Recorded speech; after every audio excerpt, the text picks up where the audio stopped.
What are the major issues that we have to speak about leading into these elections? These are in no particular order. Number one, electricity and load shedding. This has been a big equalizer in this country. You know, in the past, we'd speak about access to electricity, access to flushable toilets, sanitation, access to schools and clinics, tarred roads, etc. Load shedding came through, and it didn't matter if you were rich, poor, middle class, wealthy. When Eskom was struggling, you were out. And the only way you could get some type of power, of course, is if you had some money and you could get solar, gas, or whatever type of alternative energy. Electricity and load shedding is a big one because it affects our economy as well. A lot of industries, a lot of businesses cannot survive without electricity. They affect healthcare, people that rely on electricity to power their energy, oxygen supply, etc. So that has been a big one, and we haven't had load shedding in almost 2 months, which has been really big, and many people are feeling like it's a part of campaigning for the ANC to make people forget the issues that we've had, because we've had some of the worst load shedding in the last 2-3 years under the leadership of the CEO, Andre de Ruyter. Even though load shedding is over 16 years old today, from back in the days when President Thabo Mbeki was president of South Africa. The quality of roads is another issue. We speak about potholes. Many people have had their cars and their tires messed up. Many accidents have been caused by the poor quality of our roads and the fact that tenderpreneurs come through and do a not so great job. And we end up having to deal with bad roads and certain infrastructure. Our education and schooling becomes another major issue, where we feel like schooling is not speaking to the needs of the economy. It's not speaking to the skills that's needed. A lot of FET and other skills colleges have been closed. Kids are not being able to read for meaning. Kids are leaving matric and not really skilled. Some kids have diplomas, they have degrees, but they're unemployed.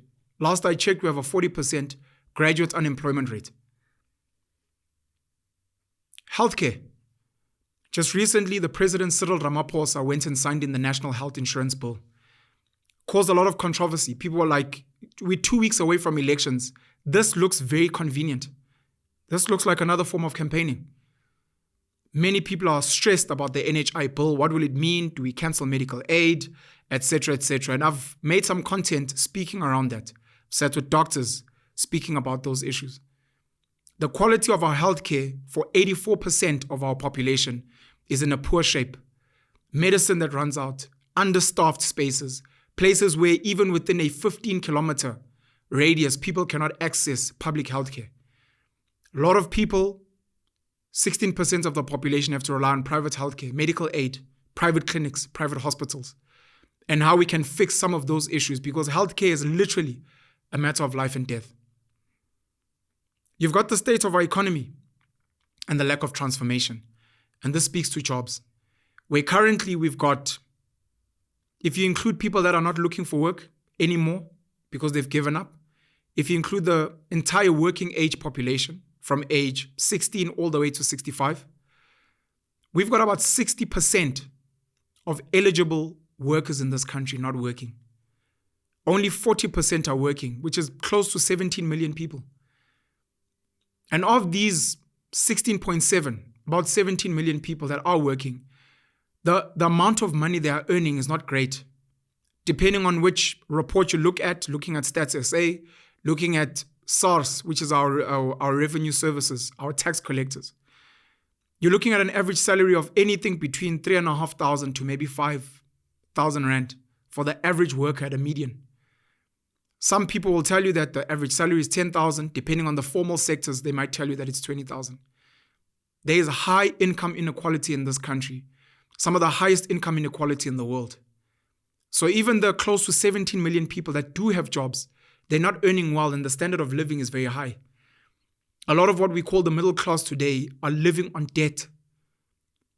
Over 65% of those people have to rely on a personal loan, on payday loans, etc. The economy from British rule to apartheid rule, even now in the new democracy, has not been transformed. We saw black economic empowerment, which then became broad-based black economic empowerment. which came with pillars: socioeconomic development, preferential procurement, what we used to call affirmative action, employment equity today, etc., etc.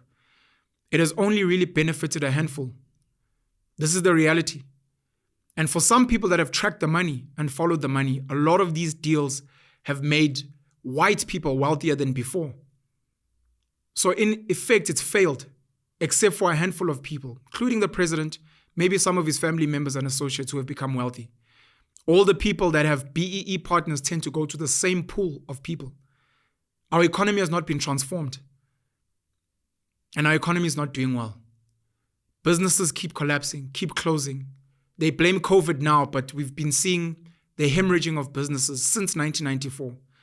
Businesses delisting from South Africa, companies constantly retrenching, and the inability linked to schooling to upskill our population so that it can speak to these issues, so that we have kids that are leaving matric, kids that are leaving tertiary institutions that can actually start their own businesses and access funding and become players.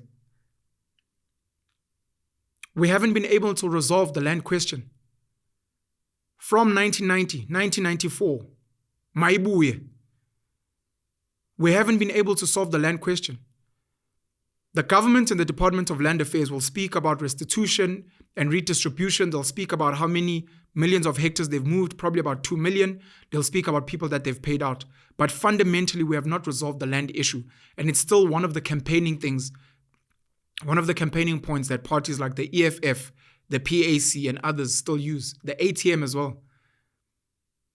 People need to understand what's going on with the land. We need to have a new land audit. We need to have a sit down and really, really speak about what are we doing with the land. Is there land that is not being used? Who should use it? Who should land belong to? Everyone who lives in it, in this country, everyone who's working the land, everyone who is black, everyone who is skilled. That's still something that needs to be resolved, and we need to conclude on it as soon as possible.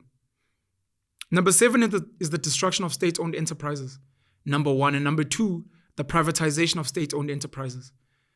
Minister Pravin Gordhan has managed to sell South African Airways, which had been constantly bailed out, billions and billions of rands, for 51 rand.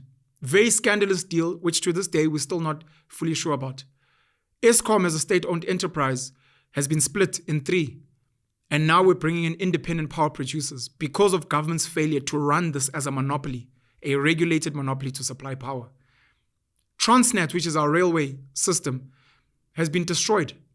And currently government is looking for a private partnership to assist there. The SABC is constantly bailed out. Apparently it's overstaffed. And there are so many more state-owned enterprises that are struggling. And that becomes an issue in itself that needs to be looked at. Our political structures need to be changed. That's a conversation that's constantly coming up when I sit with politicians.